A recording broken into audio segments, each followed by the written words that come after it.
जो भी वो डिटेक्ट करता है। तो हमने इसके साथ क्या करना है, आपको ये ऑप्शन में दिया गया है, इंक्रीज करना है, डिक्रीज करता है, इसको कांस्टेंट रहने देना है या कुछ भी नहीं करना। ठीक है, तो याद रखिए सबसे पहले सेंसिटिविटी का फार्मूला क्या है। सेंसिटिविटी का फार्मूला है ये, एन क्या है, number of turns of the coil, area of the coil, magnetic field of the coil. ठीक है, तो ये फार्मूला है। अभी यहाँ पर देखें, उन्होंने क्वेश्चन के अंदर एक ट्रिक आप लोगों को चला हुआ है। उन्होंने क्या किया, उन्होंने सी बाय एन ए बी किया हुआ है। फार्मूला हमारे पास क्या है, एन ए बी बाई सी। तो अगर एन ए बी बाई सी हो, तो अगर हमने सेंसिटिविटी को इंक्रीज करना हो तो हमने इसको भी इंक्रीज करना होगा ना, एन ए बी बाई सी को हमने इंक्रीज करना होगा। लेकिन अभी क्वेश्चन में तो उन्होंने। अस्सलाम वालेकुम डियर स्टूडेंट्स, उम्मीद करता हूं कि आप सब खैरियत से होंगी and welcome to the Line Forces Academy YouTube channel. So dear students, आज के इस वीडियो के अंदर मैं आप लोगों के साथ most repeated past papers questions के ऊपर डिस्कशन करने वाला हूं। जिस तरह मैंने आपको बताया था कि मैं इंशाल्लाह आप लोग अगर वीडियो को लाइक करेंगे और वीडियोस में इंटरेस्टेड होंगे तो मैं मज़ीद वीडियोस आप लोगों के लिए अपलोड करता रहूँगा। तो पिछली वीडियोस के ऊपर भी आप लोगों ने काफ़ी लाइक्स और कमेंट्स किए, इस वीडियो के ऊपर भी करें और आगे आने वाली वीडियोस के ऊपर भी हमारी लाजमी लाइक्स और कमेंट किया करें ताकि हमें पता चले कि आप कितना इंटरेस्टेड है और इसी के हिसाब से हम आपके लिए और वीडियोस अपलोड करते रहे।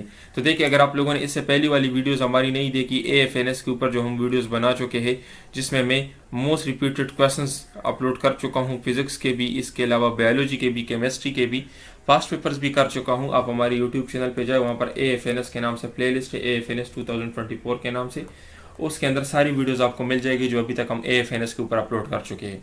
तो इंशाल्लाह आज से हम पास्ट पेपर्स का सीरीज स्टार्ट करने जा रहे हैं, जिसके अंदर हम आपको पास्ट पेपर्स कंप्लीट सॉल्व करवाएंगे, A to Z उसके डिटेल्ड एक्सप्लेनेशन देंगे और उसके साथ जो रेलेवेंट पॉइंट्स होंगे तो भी आपको बताते जाएंगे। ठीक है, तो इस वीडियो को लाजमी लाइक करें और अपने दोस्तों के साथ भी शेयर करें ताकि आप वीडियो से ज़्यादा सीख सके और बाकी लोगों की भी हेल्प हो। ठीक है, सो डियर स्टूडेंट्स, आप लोग मुझे जानते होंगे, मेरा नाम डॉक्टर सदीद एहसन है, qualified from army medical college and PA में 144 नाम कोर्स। ठीक है, और आप लोग ये भी बेहतर जानते हैं कि जो मैं ट्रिक्स पढ़ाता हूँ अपने लेक्चर्स के अंदर, और आप लोग ये भी जानते हैं कि जो गेस्ट क्वेश्चंस मैं अपने वीडियोस के अंदर बताता हूं तो 100% वही टेस्ट के अंदर आते हैं। अगर आप लोगों ने हमारा रिजल्ट नहीं देखा तो यूट्यूब चैनल पे जाए, कम्युनिटी सेक्शन में, वहाँ पे आपको रिजल्ट मिल जाएगा। अल्हम्दुलिल्लाह अभी जो आर्मी मेडिकल कॉलेज के टेस्ट हुए हैं तो उसमें हमारे 200 से ज़्यादा स्टूडेंट्स अपने टेस्ट क्लियर कर चुके हैं। तो आर्मी मेडिकल कॉलेज और AFNS का टेस्ट ऑलमोस्ट एक जैसा होता है। ठीक है, तो मैं खुद डॉक्टर हूँ, ये टेस्ट क्लियर कर चुके हैं, इस तरह के बहुत सारे टेस्ट दे चुके हैं। तो इंशाल्लाह जो चीज़ें मैं आपको पढ़ाऊँगा ये मैं यकीन से कह सकता हूँ कि इस तरह कोई आपको नहीं पढ़ा सकता। और यूट्यूब पर आजकल एक बहुत बड़ा स्कैम चल रहा है कि लोगों ने क्या किया हुआ है, कभी अपने नाम के साथ सर लगा देते हैं, कभी अपना नाम के साथ डॉक्टर। तो सर या डॉक्टर लगाने से कोई ना तो सर बनता है ना डॉक्टर बनता है। ठीक है, इसके लिए प्रॉपर मेहनत करनी पड़ती है और जो आप पढ़ाते हो तो लोगों को उस चीज़ से पता चल जाता है कि आप डॉक्टर हो या नहीं, आप सर हो या नहीं। तो सिर्फ सर लगाने से कुछ नहीं होता।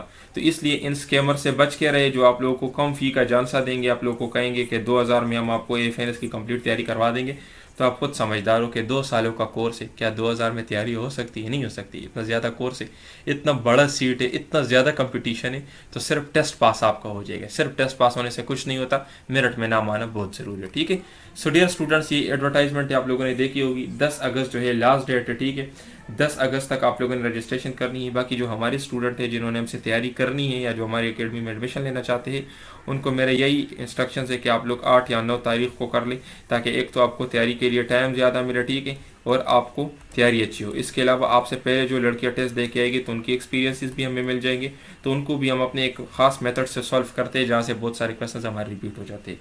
बाकी सेंटर आपने कौन सा सेलेक्ट करना है, जो सेंटर आपके करीब हो वो सेंटर आप लोग सेलेक्ट कर सकते हो। ठीक है, सो देखिए डियर स्टूडेंट्स, सबसे पहले मैं आप लोगों को टेस्ट का पैटर्न बता देता हूँ।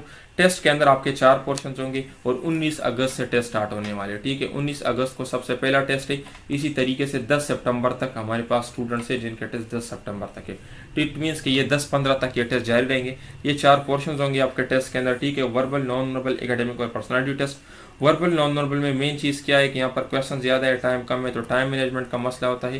तो इसके अपने शॉर्टकट ट्रिक्स होते हैं जो मैंने अपने लेक्चर्स के अंदर एक्सप्लेन किए हैं, अपने यूट्यूब पे अपलोड किए हैं और हमारे कंप्लीट कोर्सेज के अंदर भी अवेलेबल है। बाकी भी मैं अपलोड करूँगा। ठीक है, बाकी एकेडमिक आपके FSC कोर्स से आता है, मैट्रिक्स यानी, और पर्सनालिटी टेस्ट जो है इसमें 150 स्टेटमेंट्स होते हैं, ये भी मैं आपको एक्सप्लेन करूँगा। ठीक है, सो देखिए डियर स्टूडेंट्स, सबसे पहले मैं आपको ये बताऊं कि हमारी स्ट्रेटेजी क्या होती है। बाकी हमारा ये कांटेक्ट नंबर है, ठीक है, अगर आप लोगों ने हमसे कांटेक्ट करना है तो इस नंबर पे करना है। हमारी स्ट्रेटेजी क्या होती है, लेट सपोज अगर हमें पास पेपर्स के कोई 2 या 3 क्वेश्चंस मिल जाए तो ये तो नहीं कि बस हम उनका आंसर याद करेंगे और बस उनको इस तरीके से हम कर लेंगे ना। तो हम सिर्फ आंसर्स याद नहीं करते, ठीक है डियर स्टूडेंट्स। हम क्या करते हैं, लेट सपोज अगर मुझे कोई एक क्वेश्चन मिला, मैं आपको कोई भी कह सकता हूँ, लेट सपोज के ओव्यूलेशन कब होती है, ठीक है। लेट सपोज मुझे ये वाला क्वेश्चन मिला, ओव्यूलेशन किस डे को होती है, तो मैंने तो बस ये लेट सपोज पास पेपर में क्वेश्चन आया कि ओव्यूलेशन किस डेट को होती, तो आप लोगों ने लिख दिया कि 14 डे ऑफ मेंस्ट्रुअल साइकिल, आप लोगों ने 14 डे लिख दिया। तो ये तो आप लोगों ने जस्ट इस क्वेश्चन का आंसर याद कर लिया। हो सकता है कि नेक्स्ट टाइम पेपर में ये सेम क्वेश्चन ना आए, बल्कि इसके आसपास कोई और क्वेश्चन है। लेट सपोज अगर नेक्स्ट टाइम ये क्वेश्चन आए कि ओव्यूलेशन क्यों होती है, तो ल्यूटिनाइजिंग हार्मोन सर्च की वजह से। और ल्यूटिनाइजिंग हार्मोन क्यों सर्च होते हैं, क्योंकि एस्ट्रोजन इसके ऊपर एक्ट करता है। तो आपसे ये भी क्वेश्चन पूछा जा सकता है कि increase in estrogen and decrease in progesterone क्या करता है, तो आपका आंसर क्या होगा कि ल्यूटिनाइजिंग हार्मोन को इंक्रीज करते हैं, ओव्यूलेशन करता है। इसी तरह ये भी आपसे पूछा जा सकता है कि ओव्यूलेशन के बाद फॉलिकल्स किस चीज में कन्वर्ट हो जाते हैं, कार्पस ल्यूटियम में।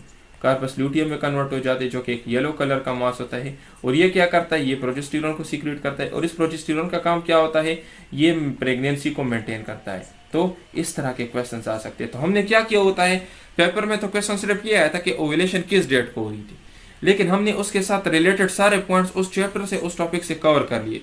क्योंकि नेक्स्ट टाइम ये मैं आपको गारंटी से कह सकता हूं कि जो क्वेश्चन मैं आपको पढ़ाऊंगा इसी से लाजमी आएगा, क्योंकि टॉपिक तो ये इंपॉर्टेंट है, लेकिन इस टॉपिक के अंदर क्या पॉइंट्स आने वाले ये चीजें। तो हमारी स्ट्रेटेजी ये होती है कि जो एमसीक्यू जहां से उठाया होता है, तो हम उस टॉपिक को, उस चैप्टर को पूरा पढ़ते हैं, सारे इंपॉर्टेंट पॉइंट्स उसके पढ़ते हैं, मोस्ट रिपीटेड। तो आप लोगों ने क्या करना है, आप लोगों ने मेरे जितने पॉइंट्स हैं उनको अपने साथ कॉपी के अंदर लिखना है, ठीक है। कॉपी के अंदर उनको लिखते जाए, और जो जो चैप्टर मैं बताऊं तो उन चैप्टर्स को भी रिवाइज करते जाए साथ साथ, ठीक है। सो डियर स्टूडेंट्स, चले स्टार्ट करते हैं आज का अपना लेक्चर को ध्यान से सुनिए और सारे पॉइंट्स अपने साथ नोट करते जाए। ये पिछले 5 साल के पास पेपर्स को हमने स्कैन किया हुआ है, ठीक है। हम एकेडमिक को किस तरीके से प्रिपेयर करते हैं, हमारे पास पिछले 5 साल के जो पास पेपर्स हैं उनको हम स्कैन करते हैं। वहां से जो टॉपिक्स इंपॉर्टेंट हो, जिस तरह यहाँ पे देखिए एमसीक्यूज हर्ट के ऊपर जितने भी एमसीक्यूज आए हैं पिछले 5 साल में, तो उन सब को हमने एक जगह पे इस वीडियो के अंदर कंपाइल किया है। इसी तरीके से फिर उसके बाद देखिए गैल्वेनोमीटर के ऊपर जितने एमसीक्यूज आए तो सारे के सारे इस लेक्चर के अंदर हमने दिए, और मैग्नेटिक फ्लक्स के ऊपर। तो पिछले 5 सालों के पास पेपर्स में जो रिपीटेड टॉपिक्स होते हैं और उन रिपीटेड टॉपिक्स के ऊपर जितने एमसीक्यूज आए होते हैं, तो उस सब के सब हम इसी तरह से एक वीडियोस के अंदर अपने कंपाइल करके आप लोगों को सेंड करते हैं, ठीक है। आप लोगों को अपने पेड कोर्सेज के अंदर भी देते हैं, अगर ज्वाइन करना है तो ये हमारा कॉन्टैक्ट नंबर है। और इसी तरह से यूट्यूब पे हम आपको डेमो लेक्चर के अंदर जिस तरह प्रोवाइड कर रहे थे, इसी तरह हमारी ऑनलाइन तैयारी के अंदर होगी। तो अभी हर्ट के ऊपर जितने भी एमसीक्यूज मैं आपको बता रहा हूँ, ये पिछले 5 सालों में बार बार ये क्वेश्चन आए हैं, ठीक है। कभी एक क्वेश्चन पूछा गया तो कभी दूसरा। तो इसलिए जो हम आपको तैयारी करवाएंगे उसमें हम इसी तरह के सेलेक्टेड टॉपिक्स और जो हाई यील्ड टॉपिक्स होते हैं, इंपॉर्टेंट टॉपिक्स, वो कवर करेंगे और उसके ऊपर एक जगह पे सारे क्वेश्चंस को डिस्कस करेंगे। क्योंकि ऐसा नहीं कि अभी लास्ट ईयर का क्वेश्चन हम पहले पढ़ ले, फिर नेक्स्ट ईयर का पढ़ ले, फिर नेक्स्ट ईयर का पढ़ ले। अगर एक टॉपिक के साथ आप सारे एमसीक्यूज कवर कर लेते हो तो आपके लिए आसानी हो जाती है, जिस तरह भी हम यहाँ पे अभी देखिए हम बढ़ते हैं नेक्स्ट क्वेश्चन की तरफ। Thickest layer of the heart, तो देखिए मैंने थिकेस्ट लेयर आपको बता दिया ना। थिकेस्ट लेयर कौन सा है हार्ट का, मायोकार्डियम। क्यों, क्योंकि इसकी थिकनेस सबसे ज्यादा थी ना, आपने वो पीछे डायग्राम में देख लिया था ना। सबसे थिकेस्ट लेयर कौन सी थी, मायोकार्डियम। मायोकार्डियम क्या है, कार्डियक मसल्स है, और कार्डियक मसल से रिलेटेड मैंने आपको क्या बता दिया कि ये आपके पास स्ट्राइएटेड होते हैं और ये आपके पास मोनोन्यूक्लिएटेड होते हैं, ठीक है, मोनोन्यूक्लिएटेड। इसी तरीके से अगर मैं आपको बताऊं कि अच्छा स्केलेटल मसल, तो स्केलेटल मसल्स भी आपके पास क्या होते हैं, स्ट्राइएटेड होते हैं, लेकिन वो आपके पास क्या होते हैं, मल्टी न्यूक्लिएटेड होते हैं, ठीक है, मल्टी न्यूक्लिएटेड, ठीक है। और सबसे लार्जेस्ट क्वांटिटी में भी आपके पास क्या है, स्केलेटल मसल्स है, ठीक है। अच्छा देखिए बाकी क्या है, the wall surrounding the heart is, तो देखिए ये एमसीक्यूज आया है कि ओ वॉल जो हार्ट को सराउंड करता है तो क्या है, पेरिकार्डियम है, ठीक है। The wall surrounding the heart, ठीक है। अगर आपसे पूछे कि the outer most layer of the heart, तो फिर आपका होगा epicardium. The wall surrounding the heart means आपसे लेयर का नहीं पूछा कि हार्ट की कौन सी लेयर है, आपसे पूछा गया कि कौन सा वॉल जो है हार्ट को सराउंड करते हैं। तो आपको मैंने बताया कि पेरिकार्डियम एक पाउच की तरह स्ट्रक्चर है, एक बैग की तरह स्ट्रक्चर है, जिसके अंदर हार्ट पड़ा हुआ है और उसके साइड पे एक फ्लूइड है जिसको पेरिकार्डियल फ्लूइड कहते हैं, जो हार्ट की मूवमेंट को स्टेबलाइज करते हैं, ठीक है। तो हार्ट को स्टेबल करता है, ठीक है। इसका फंक्शन क्या है कि हार्ट को स्टेबल करता है। मीडियास्टिनम क्या है चेस्ट के अंदर वो रीजन जहाँ पे हर्ट पड़ा हुआ है तो उस पूरे रीजन को मेडियास्टिनम कहते हैं, ठीक है। ये इसकी मूवमेंट को फैसिलिटेट करता है ताकि रबिंग ना हो, क्योंकि ज़ाहिर किसी बात है हर्ट मूवमेंट करता है, तो अगर ये फ्लूइड ना होता तो हर्ट की मूवमेंट दर्दनाक होती, ठीक है, दर्द महसूस होता आपको। तो इसलिए इसका काम क्या है, क्या ये हर्ट की मूवमेंट को फैसिलिटेट करता है और हर्ट को बाकी स्ट्रक्चर से सेपरेट करता है, क्योंकि ज़ाहिर सी बात है एक शापर के अंदर पड़ा हुआ है, तो जिस तरह हम शापर के अंदर मुख्तलिफ चीज़ें डालते हैं ताकि एक दूसरे से अलग हो, तो इसलिए इसने जो मेडियास्टिनम के अंदर बाकी स्ट्रक्चर्स है, आपका लंग हो गया, बाकी जो स्ट्रक्चर्स है, तो उससे सेपरेट करता है, ठीक है। और ये जो पेरिकार्डियम है इसके दो लेयर्स होते हैं, फाइब्रस लेयर्स और सीरस लेयर्स, ठीक है। तो याद रखें, जस्ट ये याद रखें कि इसके दो लेयर्स होते हैं, फाइब्रस और सीरस लेयर, ठीक है। बाकी आपके लिए याद करने की जरूरत नहीं है। तो देखिए यहाँ पर मैंने इसकी तस्वीर दोबारा से दी है। ये जो बाहर आपको पाउच नजर आ रहे हैं, ये वाल नजर आ रही है व्हाइट कलर का, ये आपके पास क्या है, ये पेरिकार्डियम है, ठीक है। पेरिकार्डियम के अंदर क्या होता है, दो लेयर्स होते हैं, ठीक है, और इन दो लेयर्स के बीच में पेरिकार्डियल फ्लूइड होता है, फाइब्रस और सीरस लेयर होता है। अच्छा देखिए, strongest chamber of the heart, तो मैंने आपको बताया strongest chamber of the heart क्या है, लेफ्ट वेंट्रिकल। क्यों स्ट्रॉन्गेस्ट है, क्योंकि इसने ब्लड को सप्लाई करना होता है कहाँ पे, एओर्टा में, और एओर्टा से ब्लड कहाँ पे जाता है, पूरी बॉडी में, फुल बॉडी में, ठीक है। तो इसलिए ये हमारे पास क्या है, सबसे स्ट्रॉन्गेस्ट चैम्बर है, क्योंकि इसने ब्लड को बहुत ज्यादा इलाके में फैलाना होता है, ठीक है। बाकी आपको मैंने एक और इम्पोर्टेंट पॉइंट बताया कि अगर आपसे पूछे कि सबसे हाईएस्ट प्रेशर कहाँ पे होगा, तो एओर्टा में, ठीक है, एओर्टा में सबसे हाईएस्ट प्रेशर होगा, ठीक है। तो अक्सर क्वेश्चन पूछता है कि which artery has the highest pressure, तो एओर्टा, ठीक है। और याद रखें, आर्टरी और वेन के मुकाबले में हाईएस्ट प्रेशर कहाँ पे होगा, आर्टरी में होगा, वेन में प्रेशर कम होता है, ठीक है। आर्टरीज जो है ये डीप होती है, ये बॉडी में डीप होते हैं, और जो बॉडी के ऊपर आपको नजर आते हैं ना सुपरफिशियल, ये जो ब्लू ब्लू नजर आ रही है, ये वेन्स होते हैं, ठीक है। तो ये चीज भी आप याद रखें। तो ये आपका हो गया strongest chamber of the heart. इसी तरीके से अगर आपसे पूछे थिकेस्ट लेयर, तो थिकेस्ट लेयर आपके पास कौन सा है, मायोकार्डियम। स्ट्रॉन्गेस्ट चैम्बर कौन सा है, लेफ्ट वेंट्रिकल। और आपको मैंने यहाँ पे बता दिया कि लेफ्ट वेंट्रिकल और एओर्टा के बीच में क्या होता है, एओर्टिक वाल्व होता है, ठीक है, एओर्टिक वाल्व, ठीक है, एओर्टिक वाल्व। इस तरीके से आपको मैंने बताया कि लेफ्ट एट्रियम और लेफ्ट वेंट्रिकल के बीच में क्या होता है, माइट्रल वाल्व या बाइकास्पिड वाल्व, ठीक है। तो ये भी आपके एमसीक्यूज है, ठीक है, जो आपसे पूछे जाए। अच्छा देखिए, आपसे पूछा गया है कि राइट आर्टरियम और राइट वेंट्रिकल के बीच में कौन सा वाल्व होता है। तो जाहिर सी बात है, ये तो अभी आपको मैंने बता दिया है कि राइट वेंट्रिकल और राइट आर्टरियम के बीच में आपके पास कौन सा वाल्व होगा, ट्राइकस्पिड वाल्व, ठीक है, ट्राइकस्पिड वाल्व, ठीक है, ट्राइकस्पिड वाल्व। तो ये आपका हो गया असाइनमेंट, ये मैंने इससे पहले आपको सॉल्व किया था। अगर मैं आपको बताऊं कि राइट वेंट्रिकल और पल्मोनरी आपके पास इसके बीच में कौन सा होगा, ठीक है, पल्मोनरी आर्टरी के बीच में आपके पास कौन सा वाल्व होगा, तो ये आपका आंसर क्या होगा, आपको मैंने बता दिया पल्मोनरी वाल्व, ठीक है, पल्मोनरी वाल्व। तो ये सारे आपके एमसीक्यूज हो गए जो हमने डिस्कस कर लिए। तो ये यहाँ पे देखिए आप चेक कर सकते हैं, ये राइट एट्रियम है, ठीक है, ये राइट वेंट्रिकल है, इसके बीच में जो वाल है इसको ट्राइकस्पिड वाल कहते हैं। ये लेफ्ट एट्रियम है, ये लेफ्ट वेंट्रिकल, इसके बीच में जो वाल है इसको एओर्टिक या माइट्रल वाल कहते हैं, ठीक है। बाकी ये दो वाल भी मैंने डिस्कस कर लिए, ठीक है, पल्मोनरी आर्टरी और राइट वेंट्रिकल के बीच में जो वाल इसको पल्मोनरी वाल कहते हैं, एओर्टा, और इसके अलावा लेफ्ट वेंट्रिकल के बीच में जो है इसको एओर्टिक वाल कहते हैं, ये आपका होगा एओर्टा, ठीक है। ये सुपीरियर वेना किया हुआ है, ये पल्मोनरी आपके पास क्या है, ये पल्मोनरी आर्टरी है, और ये पल्मोनरी वेन से दो ये हो गए, दो इस साइड पे होते हैं, ठीक है। तो इस तरह की लेबलिंग भी आप लोग याद रखें। अच्छा देखिए, high blood pressure found in which vein or artery, तो आपको मैंने सबसे पहली चीज़ क्या बताई कि हाई ब्लड प्रेशर हमेशा आपके पास आर्टरी में होगा, वेन में कभी भी नहीं होगा। आर्टरी में आपके पास कहाँ पे होगा, एओर्टा में, ठीक है, एओर्टा में सबसे हाईएस्ट प्रेशर होगा। क्यों, क्योंकि एओर्टा डायरेक्ट कनेक्ट होता है लेफ्ट वेंट्रिकल के साथ, ठीक है, और एओर्टा से ब्लड सप्लाई होती है पूरी बॉडी में। तो जाहिर सी बात है, अगर आपके घर में एक मोटर हो पानी का, तो उसको ज़्यादा प्रेशर चाहिए होता है ऊपर ब्लड पहुंचाने के, ऊपर पानी पहुंचाने के लिए, टैंकी में पानी पहुंचाने के लिए उसको हाई प्रेशर की ज़रूरत होती है। अगर प्रेशर कम हो तो पानी ऊपर नहीं जाता, तो इसलिए इसको भी हाई प्रेशर की ज़रूरत होती है ताकि ब्लड को ये आपके हेड रीजन में भी पहुंचे और आपके नेल्स रीजन तक भी पहुंचे, ठीक है। तो ये हो गया।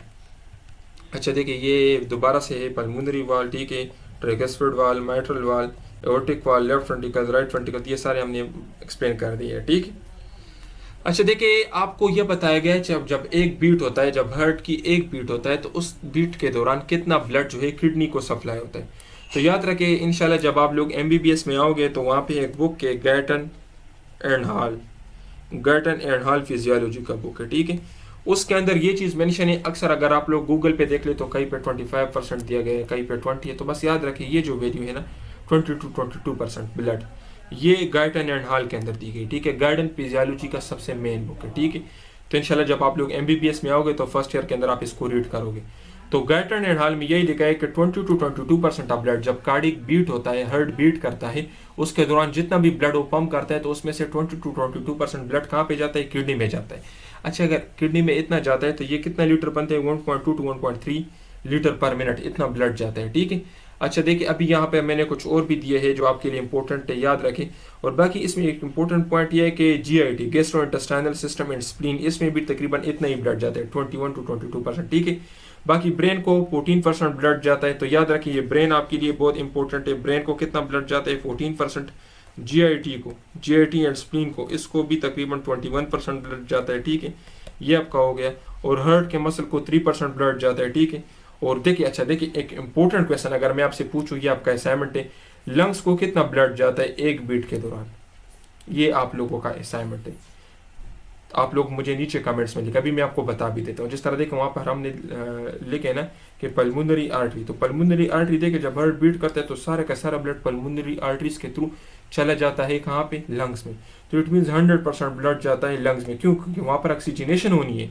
तो अक्सर ये क्वेश्चन स्टूडेंट से पूछते हैं तो इसमें गलत हो जाते कि 100% ब्लड तो लंग्स में नहीं जाएगा और कई रीजन्स पे भी ब्लड जाएगा।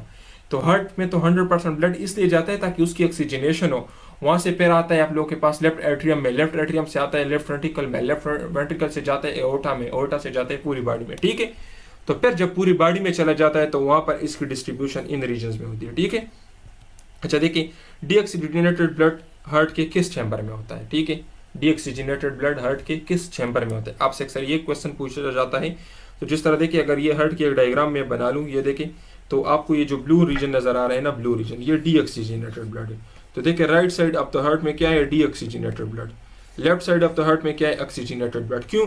क्योंकि सुपीरियर वेना केवा ऊपर की रीजन से और इंफीरियर वेना केवा, ये इंफीरियर वेना केवा है, ठीक है। ये वाला जो आपको नजर आ रहा है ये इंफीरियर वेना केवा है, ये सुपीरियर वेना केवा है। इंफीरियर वेना केवा नीचे की स्ट्रक्चर से हमारे पाँव से और इस तरह थाइज और इन रीजन से, और सुपीरियर वेना केवा हेड की रीजन से डीऑक्सीजनेटेड ब्लड को लाता है राइट एट्रियम में।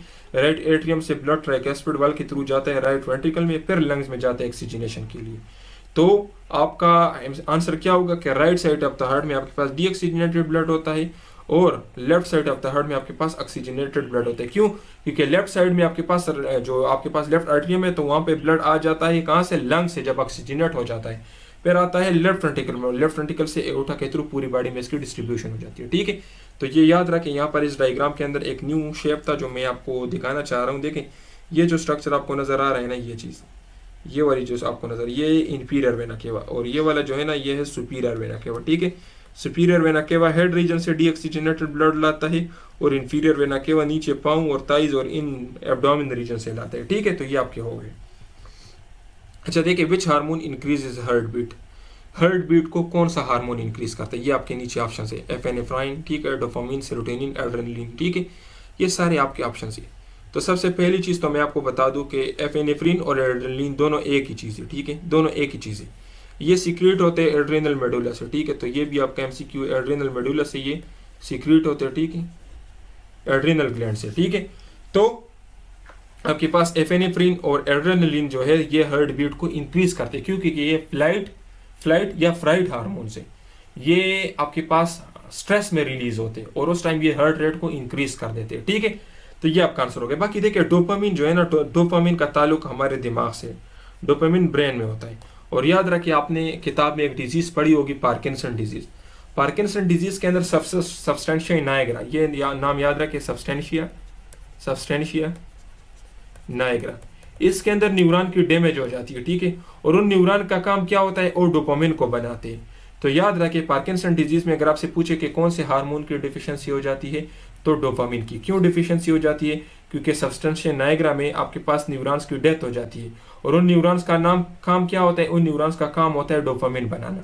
तो इसलिए पार्किंसन डिजीज में डिफिशियंसी ऑफ डोपामिन हो जाती है due to the death of neuron in substantia nigra, ठीक है। तो बाकी यहाँ पे देखिए, सेरोटोनिन जो है, तो सेरोटोनिन एक वेसोडायलेटर, ये वेसल्स को ओपन करता है, ठीक है। जब वेसोडायलेशन होती है तो वहाँ पे भी हार्ट रेट इंक्रीज होता है, लेकिन वो रिफ्लेक्स टैकिकार्डिया है, ठीक है। रिफ्लेक्स टैकिकार्डिया का मतलब ये है कि पहले हार्ट रेट कम हो जाता है, ठीक है, ब्लड वेसल्स जो है खुल जाते हैं, हार्ट रेट कम हो जाता है। तो सो देखिए डियर स्टूडेंट्स, अगर आप हमारे पेड कोर्सेज को ज्वाइन करना चाहते हो तो हमारे पास 3 तरह के पेड कोर्सेज है जिससे हम आपको टेस्ट की 100% गारंटी देते हैं। देखिए डियर स्टूडेंट्स, आप सिर्फ हमारे नोट्स भी बाय कर सकते हो। अगर सिर्फ हमारे नोट्स आपने बाय करने तो उसके अंदर आपको मिलेंगे वर्बल ट्रिक्स के साथ, non verbal with solution, complete academic मिलेगा जिसमें आपका आ जाता है फिजिक्स, केमिस्ट्री, बायोलॉजी, इंग्लिश, ये सब आ जाता है। पास्ट पेपर्स भी आपको मिलेंगे, ठीक है, पिछले 5 सालों के पास्ट पेपर्स भी हम आपको देंगे। व्हाट्सएप ग्रुप के अंदर भी ऐड करेंगे जहाँ पे हमारी डिस्कशंस होगी। तो ये जितना भी डिस्काउंट मैंने लगाया है, ठीक है, ये डिस्काउंटेड फीस है, ठीक है, और ये डिस्काउंटेड फीस जो है तो ये सिर्फ और सिर्फ 100 सीट्स के लिए, ठीक है, 100 स्टूडेंट्स के लिए। सिर्फ नोट्स आपको 3500 में मिलेंगे। नोट्स की नॉर्मल कीमत 5000 है, अभी आपको 3500 में मिलेंगे, ठीक है। नोट्स के अंदर क्या होंगे, verbal, non verbal, complete academic, pass papers और व्हाट्सएप ग्रुप के अंदर आपको ऐड करेंगे, ठीक है। और आपके टेस्ट से पहले आपको सेलेक्टेड क्वेश्चंस भी देंगे आपके टेस्ट डेट और टेस्ट टाइम के मुताबिक। इसी तरीके से आप हमारा क्रैश कोर्स भी ज्वाइन कर सकते हो। क्रैश कोर्स के अंदर हम क्या करेंगे, वर्बल आपको ऑनलाइन पढ़ाएंगे और नॉन वर्बल आपको पढ़ाएंगे। उसके बाद कंप्लीट नोट्स देंगे, जो 3500 वाले नोट्स ये भी आपको सारे मिलेंगे। इसके साथ एक्स्ट्रा क्या होगा कि वर्बल नॉन वर्बल हम आपको पढ़ाएंगे और टीचर आपके साथ होगा। अगर किसी चीज़ की समझ आए तो पूछ सकती हो, आपको गाइड करेगा। व्हाट्सएप ग्रुप के अंदर ऐड करेंगे और आपके टेस्ट से एक दिन पहले आपके टेस्ट डेट और टेस्ट टाइम के मुताबिक आपको 200 सेलेक्टेड एमसीक्यूज भी देंगे। ये आपको 5500 का मिलेगा, ठीक है। टेस्ट की गारंटी होगी, चाहे आप नोट्स लेते हो या ऑनलाइन तैयारी करते हो, इस बात की गारंटी देंगे कि अगर नोट्स लिए हो तो 100% क्वेश्चन हमारे नोट्स से आएंगे। बाकी अगर आपने हमारा कोर्स ज्वाइन किया तो 100% हमारे कोर्स से आएंगे। बाकी देखिए डियर स्टूडेंट्स, आपके टेस्ट में फेडरल, पंजाब, केपी सब बुक्स आते हैं। तो भी अगर एक स्टूडेंट केपी की है तो फेडरल को पढ़ नहीं सकती ना, अगर एक स्टूडेंट पंजाब की है तो फेडरल बुक्स नहीं पढ़ सकती। लेकिन हमारे नोट्स में हमने ये तमाम चीज़ें कवर की, उनको अगर आप कर लेते तो आपका सब कुछ कवर हो जाएगा। उसके साथ आपको एक्स्ट्रा बुक्स पढ़ने की कोई ज़रूरत नहीं है, ठीक है। इसी तरीके से देखिए स्टूडेंट्स, अगर आप हमारा फुल कोर्स ज्वाइन करना चाहती है तो इसके अंदर हम आपको वर्बल पढ़ाएंगे, ठीक है, ट्रिक्स पढ़ाएंगे वर्बल की, नॉन वर्बल आपको कंप्लीट पढ़ाएंगे, एकेडमिक पढ़ाएंगे आपको, ठीक है, जिसमें फिजिक्स, केमिस्ट्री, बायोलॉजी, इंग्लिश आ जाता है। पास पेपर्स के ऊपर डिस्कशन करेंगे, कंप्लीट नोट्स भी आपको देंगे, व्हाट्सएप ग्रुप के अंदर भी ऐड करेंगे और टीचर भी आपके साथ होगा। इसकी हम आपसे कितनी फीस लेंगे, 8000। इस कोर्स की जो नॉर्मल फीस है वो 10,000 है, ये भी डिस्काउंट लगा हुआ है, ठीक है। आपसे हम 8,000 लेंगे। टेस्ट की पासिंग गारंटी होगी, दिमाग उसको सेंस कर लेता है और फिर आपके पास हार्ट रेट ज़्यादा हो जाता है। जबकि एफिनेफ्राइन और एड्रेनलिन जो है ये डायरेक्ट हार्ट रेट को इंक्रीज करते हैं, ठीक है, इसका डायरेक्ट रिसेप्टर्स होते हैं हार्ट के ऊपर, ठीक है। तो ये आपका हो गया। तो यहाँ पे मैंने आपको बता दिया है, ठीक है। सेरोटोनिन जो है ना, तो ये आपके पास डायरिया भी काज करते हैं, ठीक है, याद रखिए। सेरोटोनिन सिंड्रोम हम कहते हैं, ये इंशाल्लाह जब आप लोग MBBS में आओगे तो आप लोग इसको पढ़ोगे। ये सेरोटोनिन क्या करते हैं, ये रेडनेस काज करते हैं, पूरी बॉडी बंदे की रेड हो जाती है। क्यों? क्योंकि ये वेसल्स इतने खुल जाते हैं ना कि वहाँ पर ब्लड फ्लो सबसे ज़्यादा हो जाता है। जिस तरह आपने पढ़ा होगा कि अगर हमारे जिस्म में के अंदर टेम्परेचर ज़्यादा हो तो हमारे वेसल्स खुल जाते हैं, इसकी ब्लड फ्लो ज़्यादा हो जाती है उनमें, वेन्स में, तो इसलिए टेम्परेचर फिर कम हो जाता है क्योंकि इवापोरेशन हो जाती है। इसी तरीके से सेरोटोनिन जो है तो ये वेसल्स को इतना डायलेट कर लेता है कि बंदे का पूरा जिस्म रेड हो जाता है, ठीक है। और इसके अलावा ये GIT की मोटिलिटी को इतना ज़्यादा कर लेता है कि बंदे को डायरिया हो जाता है, ठीक हो। तो ये सेरोटोनिन सिंड्रोम है, ये इंशाल्लाह आगे आप लोग अल्लाह आपको डॉक्टर्स बनाए, MBBS में आ जाए तो आप लोग ये चीज़ पढ़ोगे, ठीक है। तो यहाँ पे आपका आंसर क्या होगा, एफिनेफ्राइन और एड्रेनलिन, ये दोनों एक ही चीज़ है, ठीक है। डोपामाइन जो है ये पार्किंसन डिजीज से रिलेटेड है और सेरोटोनिन जो है तो ये सेरोटोनिन सिंड्रोम को काज करता है, जिसमें पूरे बंदे की रेडनेस हो जाती है और डायरिया भी काज करता है, ठीक है। डायरिया कैसे काज करता है, आपकी GI की मोटिलिटी जो है ना उसको ज़्यादा कर देता है, ठीक है। तो GI मोटिलिटी जब ज़्यादा हो जाए तो उसको डायरिया कहते हैं, जब कम हो जाए उसको कॉन्स्टिपेशन कहते हैं, ठीक है।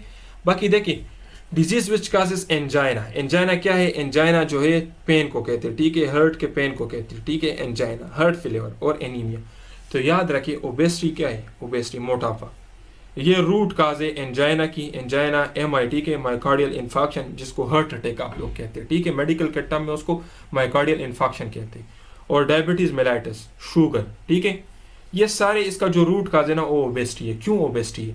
क्योंकि ओबीस लोगों के अंदर आपके पास क्या है, इंसुलिन रेजिस्टेंस हो जाता है, इंसुलिन रेजिस्टेंस, ठीक है। इंसुलिन अपने रिसेप्टर्स के ऊपर काम करना छोड़ देता है, वहाँ पर लिपिड्स की जो कंसंट्रेशन है वो ज़्यादा हो जाती है। जब लिपिड ज़्यादा हो जाती है तो आपको पता है एथेरोस्क्लेरोसिस हो जाते हैं, वेसल्स के अंदर जो लिपिड्स है वो बढ़ जाते हैं, ठीक है। जब वेसल, लेट्स सपोज ये आपके पास एक वेसल है, अगर इसके अंदर इसी तरह से ये लिपिड जमा हो गए तो ये वेसल्स तंग हो जाते हैं। जब तंग हो जाते हैं तो इसकी वजह से आप लोगों को हार्ट को भी ब्लड कम पहुंचना स्टार्ट हो जाता है। जब ब्लड कम पहुंचता है तो इसकी वजह से आपको माइकार्डियल इन्फाक्शन हो जाता है। माइकार्डियल इन्फाक्शन क्या है, जब हार्ट को ब्लड बिल्कुल बंद हो जाए, ठीक है। तो इसका रूट क्या है, ओबेसिटी। बाकी ये एनोरेक्सिया और डिस्पेप्सिया ये अलग चीज़ है, ये तो साइकोलॉजिकल डिसऑर्डर से कुछ, ठीक है। तो ये आपकी अलग चीज़ है। तो आपसे अगर पूछे कि डायबिटीज़ मेलाइटिस के लिए रिस्क फैक्टर क्या है, रिस्क फैक्टर इसे कहते हैं कि जिसकी वजह से इसके चांसेस या तो ओबेसिटी, ठीक है, एंजाइना, हार्ट फेलियर, ये सब इसकी वजह से काज होते हैं। बाकी एनीमिया का तो आइडिया नहीं है कि ये किस लिए उन्होंने लिखा है, लेकिन ये तो जस्ट वहाँ पे क्वेश्चन के अंदर था, तो ऑलरेडी ये 2 ऑप्शन तो ओबेसिटी की वजह से काज होते हैं, तो एनीमिया का कुछ लिंक नहीं है, लेकिन उन्होंने दिया है, ठीक है। बाकी एनीमिया जो है ना, तो एनीमिया आपके पास आयरन की वजह से काज होता है, ठीक है। इसके अलावा फॉलिक एसिड की वजह से भी आपके पास एनीमिया काज होता है, और विटामिन B12 की वजह से भी काज होता है, ठीक है।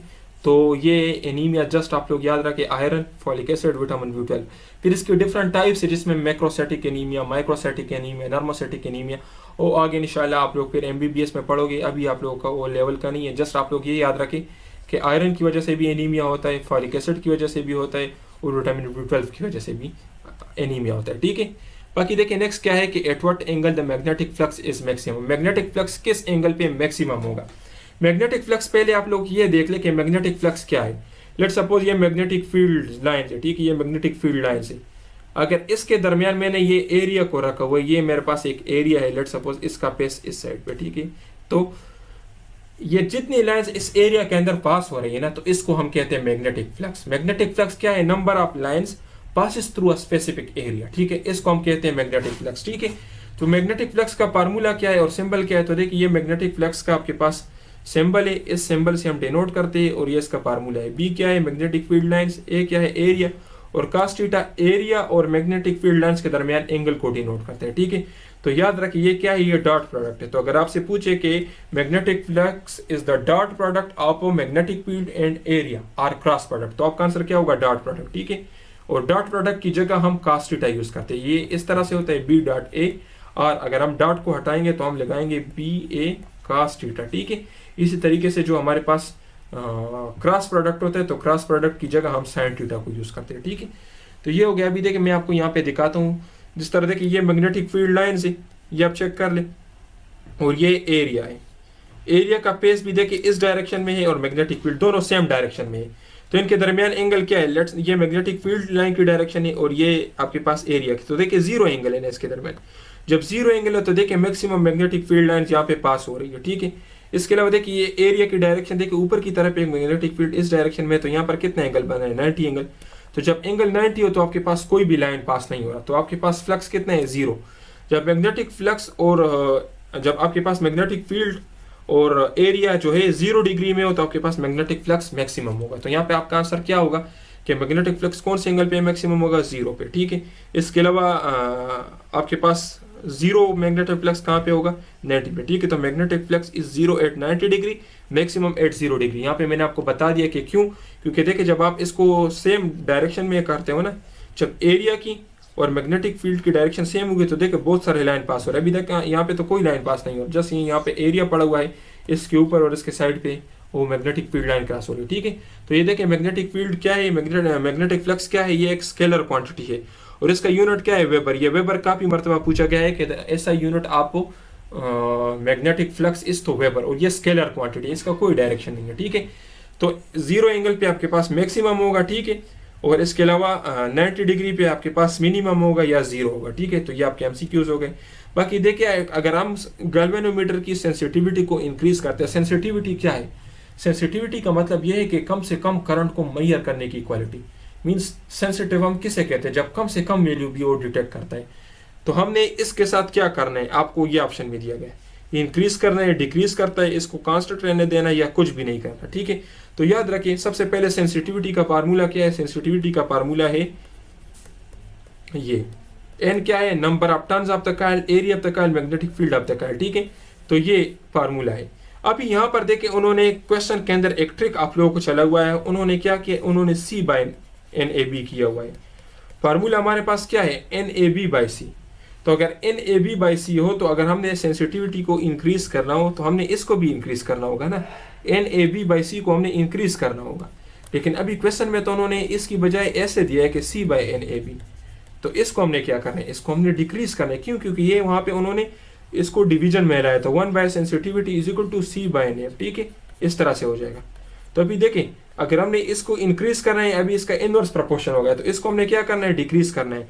तो सी बाई एन ए बी को हमने क्या करना है, सी बाई एन ए बी को हमने डिक्रीज करना है, ठीक है। तो अभी यहाँ पर देखिए और भी क्वेश्चन आपसे पूछे जा सकते हैं। सेंसिटिविटी का जो ओरिजिनल फार्मूला है वो तो मैंने आपके सामने लिख दिया है ना।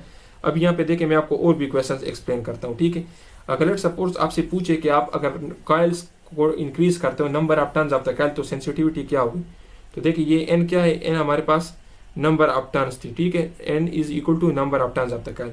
तो अगर आप number of turns of the coil को इंक्रीज करोगे तो आपके पास सेंसिटिविटी इंक्रीज होगी। अगर आप एरिया ऑफ द कॉइल को इंक्रीज करोगे तो आपके पास सेंसिटिविटी इंक्रीज होगी। अगर आप मैग्नेटिक फील्ड लाइंस को इंक्रीज करोगे तो आपके पास सेंसिटिविटी इंक्रीज होगी। अगर आप सी को इंक्रीज करोगे तो आपके पास सेंसिटिविटी क्या होगी, डिक्रीज होगी। तो ये सारे एमसीक्यूज आपसे पूछे जा सकते हैं। लेट सपोज अगर आपसे पूछे कि if we increase the number of turns of the coil sensitivity will, तो आपका आंसर क्या होगा, increase. If we increase the area of the coil, तो सेंसिटिविटी क्या होगी, increase. If we increase the magnetic field, तो सेंसिटिविटी क्या हो जाएगी, इंक्रीज, ठीक है। तो ये सारे आपके क्वेश्चन होगा। और ये गैल्वेनोमीटर आपने अक्सर मिस्त्रियों की शॉप में, इलेक्ट्रिशियंस की शॉप में देखा होगा, ठीक है। तो देखिए यहाँ पे क्या है, गैल्वेनोमीटर एक इंस्ट्रूमेंट है और इसके थ्रू हम किस चीज को मेजर करते हैं। सबसे पहला क्वेश्चन इलेक्ट्रिक करंट को, ठीक है। सेंसिटिविटी का फार्मूला ये है, ठीक है। तो इसकी सेंसिटिविटी को किस तरीके से इंक्रीज करते हैं, जब हम नंबर ऑफ टर्न्स को इंक्रीज करते हैं, जिस तरह मैंने आपको बताया, नंबर ऑफ टर्न्स को, एरिया को और मैग्नेटिक फील्ड को, ठीक है, और बाय डिक्रीजिंग सी, ठीक है। तो इस तरीके से हम सेंसिटिविटी को इंक्रीज कर सकते हैं, ठीक है। और अगर आपसे जिस तरह टेस्ट में पूछा गया है, अगर आपसे ये पूछे कि सी बाई एन ए बी के साथ क्या करना है, तो याद रखिए सी बाई एन ए बी इसको उल्टा किया गया, तो इट मीन्स 1 ओवर सेंसिटिविटी। तो इसको हमने डिक्रीज करना है तब ये इंक्रीज होगा, ठीक है। तो सी बाई एन ए बी को डिक्रीज करना है। इसके अलावा देखिए एमीटर क्या है, एमीटर के थ्रू भी हम क्या करते हैं, इलेक्ट्रिक करंट को मेजर करते हैं, ठीक है। और एमीटर हमारे पास इलेक्ट्रिक सर्किट में, बाहर की सर्किट में सीरीज में कनेक्ट होगा, ठीक है। तो ये याद रखें, यही इसके अंदर डिफरेंस है कि ये सीरीज में कनेक्ट होगा। बाकी वोल्टमीटर क्या है, पोटेंशियल डिफरेंस को, ठीक है, वोल्टेज को, पोटेंशियल डिफरेंस या वोल्टेज को मेजर करने के लिए हम यूज करते हैं, ठीक है। और ये आपके पास पैरेलल में कनेक्ट होगा, ठीक है, क्योंकि पैरेलल में आपके पास वोल्टेज रिमेन द सेम। याद रखिए क्यों पैरेलल में कनेक्ट करते हैं, क्योंकि पैरेलल में आपके पास वोल्टेज सेम होगा। और ये एमीटर हम सीरीज में क्यों कनेक्ट करते हैं, क्योंकि सीरीज में आपके पास करंट सेम होगा। तो ये क्वेश्चन भी आपसे पूछा जा सकता है कि current remain the same in which type of circuit, तो सीरीज सर्किट। वोल्टेज या potential difference remain the same in which type of circuit, तो आपका आंसर होगा पैरेलल, ठीक है। थैंक यू डियर स्टूडेंट्स, अपना बहुत ख्याल रखिए, वीडियो को लाजमी लाइक करें। वस्सलाम।